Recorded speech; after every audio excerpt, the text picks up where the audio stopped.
Welcome to Colleen's Farewell Show. Oh, stop it. I said yesterday, I've had my cake, I've eaten it, everybody's been so kind, but the listeners want as much time as possible with you. Yeah, I have no doubt at all about that. The best thing has been that a lot of people that I work with have called to reconnect, and Rachel called me up and said, How'd you like to have breakfast with me and Tina Knoll, former producer? And so Rachel loves you. I hope you know what a big impact you've had on her. Well, I'm not sure I want to know, but no, we really clicked. I think it's fair to say. Yes. Because both have had, spent some time in Westchester County talking with people from the Bronx and from Brooklyn, and yeah, I think we did connect. Anyway, we had a lovely. She picked one of those little coffee houses, which is unique to Seattle because it's in an actual house. It's like somebody's actual house because fun. They convert a house in Madrona, and you have coffee in the rec room and everything. Anyway, the best. And we had such a great conversation. Mm-hmm. It was fun reminiscing about radio. And so, David, you've collected some stuff here that you want to play for us. Oh yeah, I mean, we have just dozens of video messages, which are really fun. That's what I was worried about. Yeah, that folks have sent in from around your life and career, and many of them are going to be compiled. You've already seen, I think, some of them at your farewell party. This is just the audio of a few of them that I handpicked. One of them being one of your former producers, Tina Knoll. Do you want to kind of describe what your relationship with Tina was? Yeah, well, Tina would produce during the time that I was about to run for office. And we did a lot of remote shows and special shows and things like that. And she's just a bundle of energy. And I probably worked her way too hard. I probably burned her out. I don't know, but we had a great relationship, and it was just a lot of fun. To produce it, when I was doing a talk show at the time, to produce a talk show, you have to have high energy and what? Well, you know this. If you book a guest and they turn out to be a dud. Yes. You hate yourself. Nothing worse. Yeah. Nothing worse than that. Time is precious on the radio. And it's really tough. And I should have counted up the number of producers who I've burned out. But I just want to thank Tina for all the energy she put into making that show a success. Well, and here's Tina. She wants to thank you.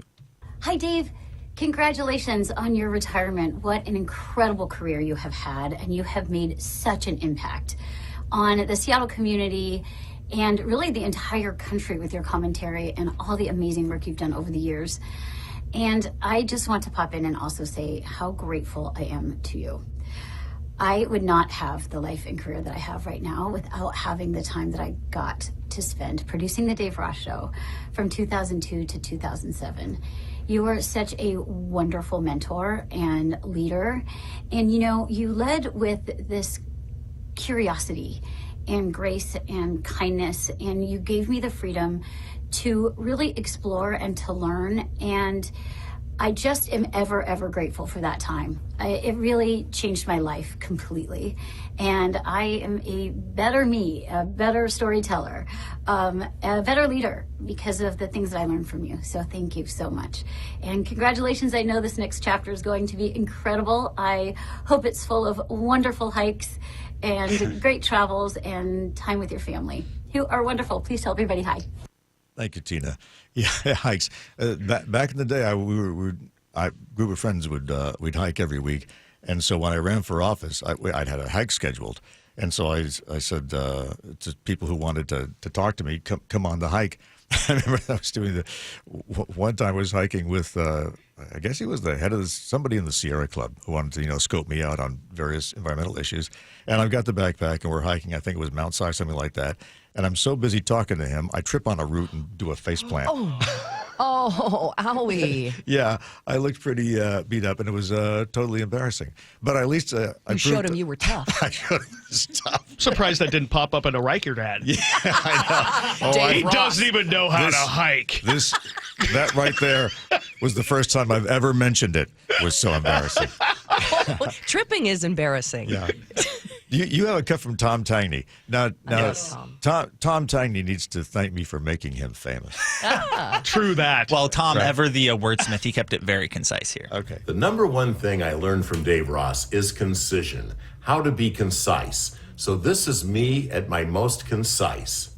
Dave Ross rates 5 tangs That's out pathetic. of 4. Congratulations, Dave. Out of 4. Come on. That's not what the tang sounded like. Yeah. Oh, we got to find the. Do you Do we want me to find the tang yeah, for you? find the tang. I'll It's in find the QS tang. Ross under tangs, I think. Yeah. Anyway, Really? No, Tom Tangney was like the PhD of the newsroom, right? of course. Here we go. Here's 3.5 tangs. There you go. Now that's a tang. and he was running the desk, right? I mean, he was he's the afternoon editor. But he would always be expounding about movies and stuff. And I said, why don't we talk about this? I mean, you're fantastic. And so we do weekly movie reviews. And he claimed the only reason you love my segment is because that means it's Friday and you get the weekend. You know? But It was a relief. Yeah. no, but he was great, and I loved having discussions with him because he'd find some special secret meaning to a movie, and I'd say they just did that to entertain people. There's no secret meaning there, Tom. And he was very gracious, not ridiculing me too much. Who do you want to visit next? You see the list of people. Well, how in about front your of you. brother? Yeah, so Tom, very concise. Luke Burbank, my brother, ever the pedantic, and here he is. Hey there, Dave. It's your old protege, Luke Burbank. Just checking in to say congratulations on an absolutely incredible media career. You know, the number one question that I get asked is, sir, why are you trying to board the airplane? We have not called your group yet. But the number two question that I get asked, even to this day, is what was it like working with Dave Ross? And this is what I always say, because it's true. I say that it was an absolute masterclass in how to be a broadcaster and how to be a good human being, because you, sir, are exemplary in both arenas. I remember an episode where you and I were comparing notes on our bad habits, on our vices, and things that we might give up for Lent. And my vices were gambling and drinking and womanizing. And your vice that you could come up with was that you were enjoying chewing bubble gum maybe a little too much. So as you move into relaxation and retirement, which is so richly deserved, I just want to say congratulations on an incredible career. I'll always appreciate our time together. And I really look forward on your behalf to you just chewing all the bubble gum that you want, sir. You have earned it. Congratulations. I gotta say, working with your brother was like a vacation. And I knew that he wouldn't stay long because somebody was going to snap him up and make him a star. Well, including the stress of a vacation, which was him probably coming in 5 minutes before the show started. Well, never mind 5 minutes before. But no, because I mean, he knew what he was doing. He was because he's a great producer too, right? I mean, he was producing the next show while doing our show, and the way he brought in his own computer, he'd be typing, multitasking, producing something for tomorrow while conversing coherently with what was going on today. And you want to talk about a masterclass? I said, okay, if that's my competition at NPR, I better stay in commercial radio.